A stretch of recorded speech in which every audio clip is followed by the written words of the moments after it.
March 22, 1933. A small Bavarian town called Dachau, 11 miles outside Munich. A former munitions factory, abandoned since the end of the First World War, was being converted into something new.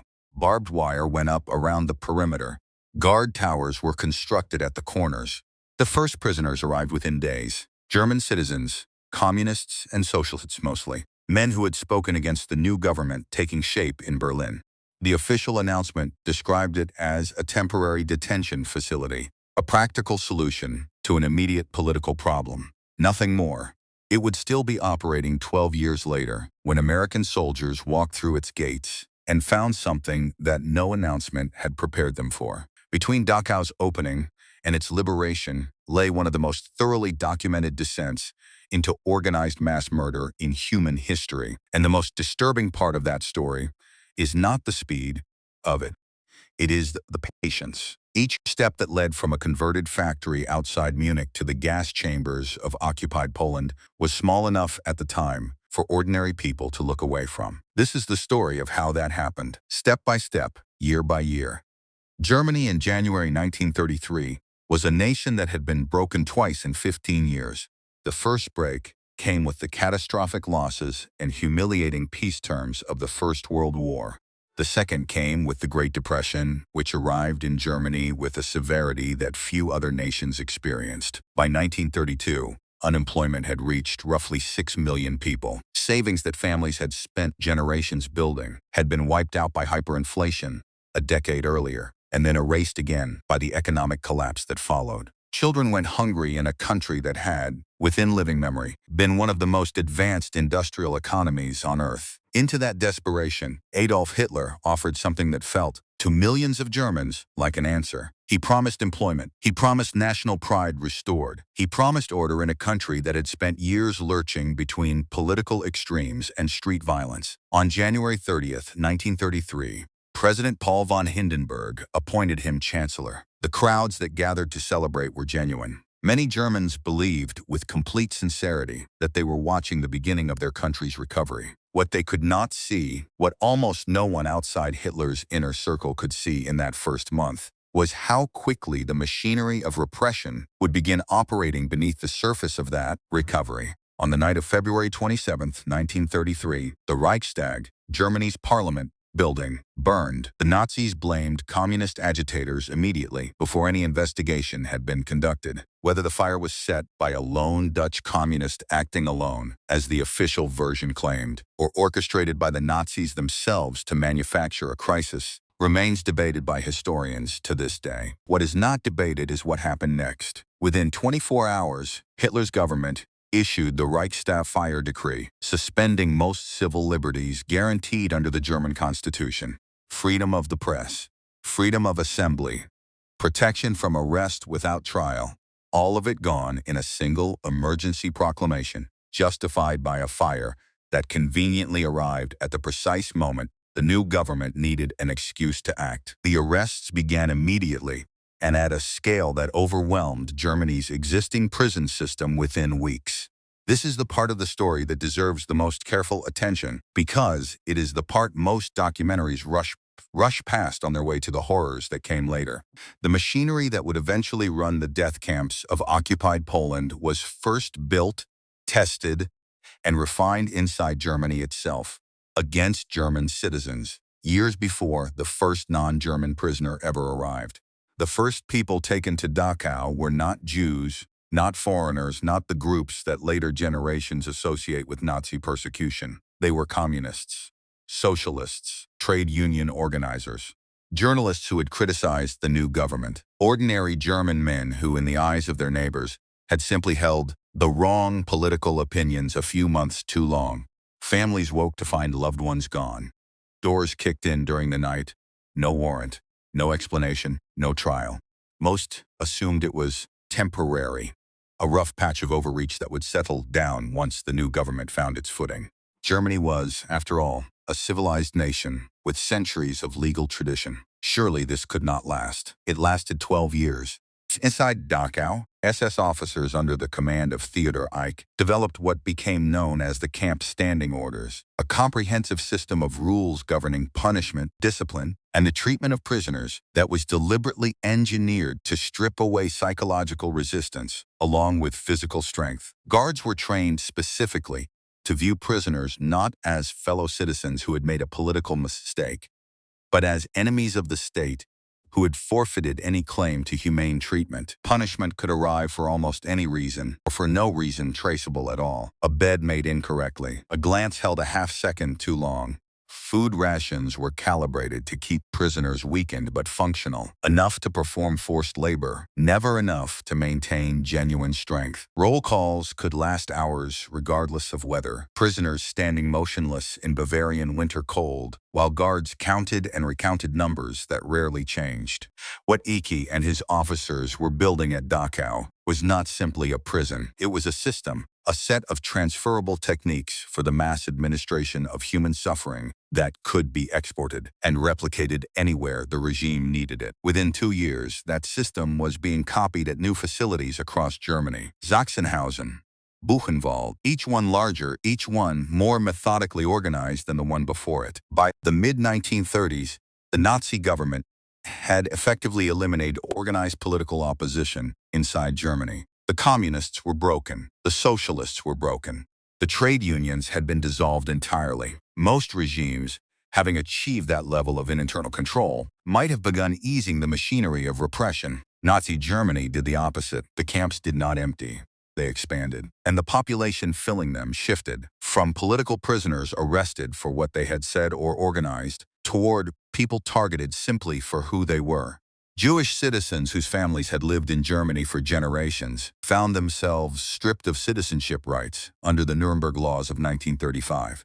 Roma and Sinti communities faced escalating registration and restriction. Jehovah's Witnesses, who refused on religious grounds to swear loyalty oaths to Hitler, were arrested in significant numbers.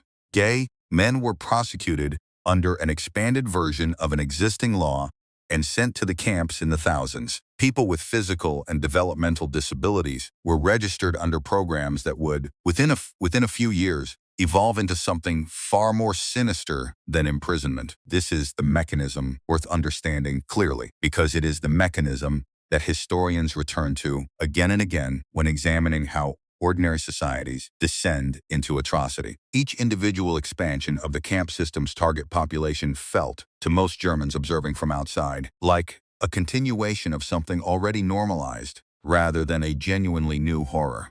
The infrastructure existed, the legal framework existed, the psychological conditioning of a population that had already accepted the imprisonment of its political dissidents existed. Expanding who belonged inside that infrastructure required, at each individual step, surprisingly little additional public justification. By 1939, the camps held tens of thousands of prisoners and had become a significant source of forced labor for German industry. Prisoners worked in quarries, in armaments factories, in construction projects, generating profit for the SS-run enterprises that administered them while being worked deliberately toward exhaustion and death. On September 1st, 1939, Germany invaded Poland, and the entire calculation changed.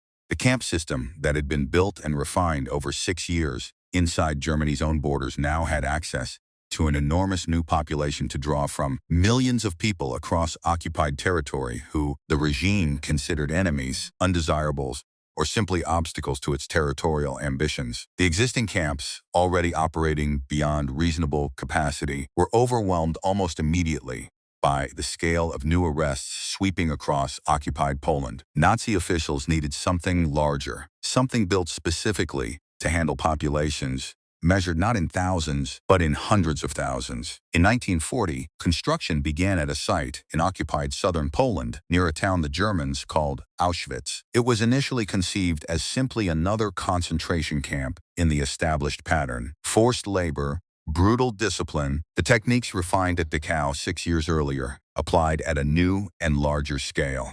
What made the location significant in the calculations of the men planning its expansion was its size. Auschwitz sat on enormous tracts of land, connected by rail lines that could move large numbers of people efficiently from across the entire European continent. Meanwhile, following Germany's invasion of the Soviet Union in June 1941, a new and even more direct form of mass killing had already begun. Mobile SS units called Einsatzgruppen moved behind the advancing front lines, rounding up Jewish communities and other targeted populations and shooting them in forests, ravines, and open fields. Entire towns were emptied in a single day. The killing was conducted at close range by soldiers looking directly at the people they were murdering, a method that, even within the SS command structure, was eventually recognized as psychologically unsustainable for the men carrying it out and logistically too slow for what the regime now intended to accomplish. The leadership wanted something more systematic, more distant, more efficient. On January 20th, 1942, senior Nazi officials gathered at a villa on the shores of Lake Wannsee, outside Berlin.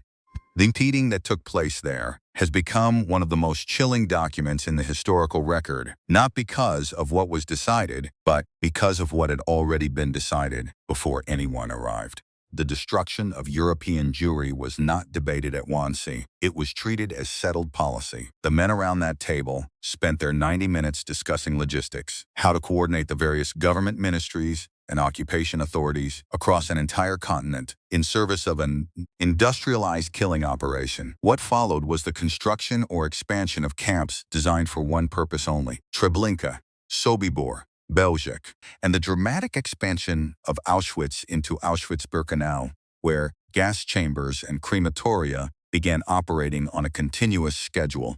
The trains began arriving from across Europe, from France, from the Netherlands, from Greece, from Hungary, from every territory the German military had conquered. Families who had been told they were being resettled for work arrived after days inside sealed cattle cars without food, water, or sanitation, many of them already dead before the doors opened. Those who survived the journey were separated within minutes of arrival. A brief selection process, a gesture from an SS officer, deciding in seconds who would be sent to forced labor and who would be sent directly to buildings disguised deliberately as shower facilities. The deception was not incidental. It was engineered specifically to prevent the panic and resistance that might otherwise have disrupted the killing process. Calm, controlled movement of victims toward their deaths was more efficient than chaos. By the time Soviet and American forces began liberating these camps in 1944 and 1945, the system that had begun 12 years earlier with a converted munitions factory outside Munich had killed approximately 6 million Jews, along with millions of others, Roma and Sinti people, Soviet prisoners of war, political dissidents, disabled individuals, gay men, and Jehovah's Witnesses among them. What makes this history essential to understand correctly is not simply the scale of what happened in the final years. It is the mechanism by which an entire society arrived there. No single decision in 1933 announced the Holocaust. There was no moment when German citizens were asked to vote on the eventual murder of 6 million people. Instead, there was a fire and an emergency decree, and a handful of arrests that most people assumed were temporary, and a camp described as a practical solution, and a system that proved itself useful and was therefore expanded, one incremental step at a time, until the infrastructure for industrialized mass murder existed and required only the final policy decision to activate it. The survivors who walked out of Auschwitz, Dachau, Buchenwald, and the dozens of other camps liberated in 1944 and 1945 carried something the world needed and still needs: direct testimony of exactly how this had happened, told by the people who had lived through every stage of it. Their testimony remains the clearest warning available to any society that the distance between a converted munitions factory and a system of industrialized death is shorter and more gradual than most people are comfortable believing. Thank you for watching. If this story stayed with you, if you found yourself thinking about how gradually all of this happened, subscribe now, because history like this must be remembered accurately, and this channel exists to make sure it is.